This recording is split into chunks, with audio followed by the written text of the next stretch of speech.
I'm going to sit because I've been standing literally all day. Thank you so much, everybody, for coming. I just want to take a second to reflect really quick on the caliber of speakers we've all heard from today. I think it really shows the impact that this mission has of democratizing access to and participation in AI.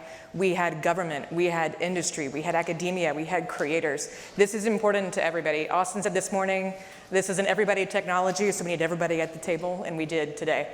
My name is Kelly Wicker. I direct the Science and Technology Innovation Program at the Wilson Center, and it's my absolute pleasure to partner with Seed AI frequently, including on our Hack the Future initiative. So Hack the Future isn't just today. It's an all year, an all life kind of thing.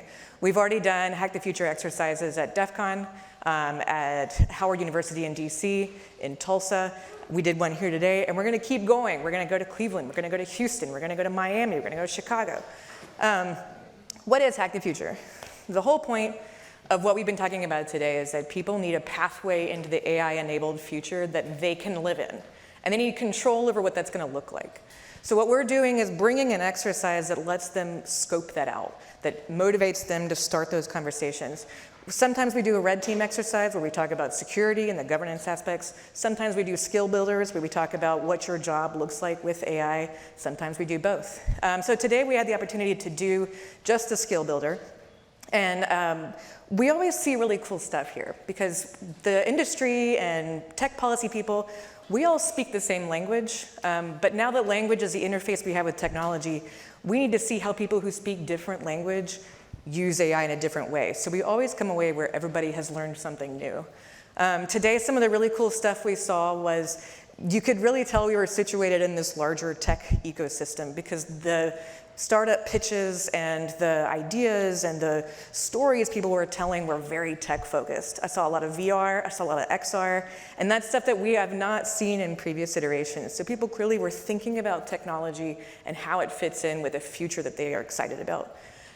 We also saw some really interesting things where people were having the chatbot look back at the whole conversation and asking it, hey, summarize this in a way that makes sense to a high schooler. Summarize this in a way that would make sense to someone who doesn't work in tech. And that was really cool because we don't always think about using that as a way to internalize the things that we ourselves learned with technology. We're really excited to keep doing this. We really hope that those of you who are in this audience who get it, who want to be a part of it, we hope you reach out to us because we're looking for partners. We're looking for new places to do this, and we're looking for people who can bring people to the table to widen the conversation on governance and on access. So we want to keep engaged. I'm going to give it over to Austin to close us out for today. Yeah, thank you, Kelly. All right, guys, before I wax poetic, I would like for you to briefly hear this song and buckle in. It's excellent. Sir, if you could. Will AI help the world or destroy it? Dave, what do you think? I think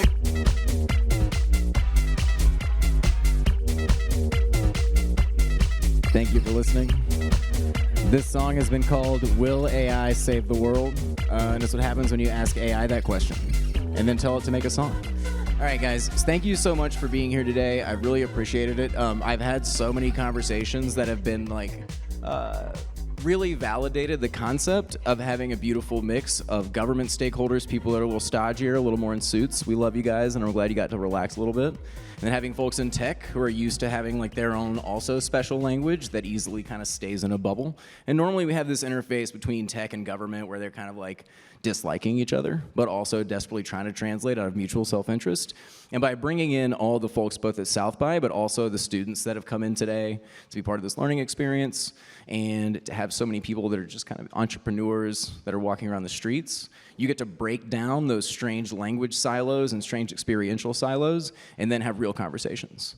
And the last panel, I loved hearing about how do you follow your passion? How do you follow your dream? Here's the way that strange things in my life, like, well, it's not that weird, Olivia, TV shows, but strange things determine the whole course of my life, like TV shows. And that is the essence of what makes up artificial intelligence itself, is how our experiences contribute to language and how that language contributes to an overall tapestry of the human experience.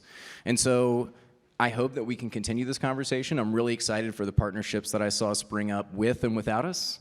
And for those of you that are willing and able, please stay with us for the next little bit for the reception. So thank you so much for your time. Thanks for joining us, and we'll see you next year, if not before.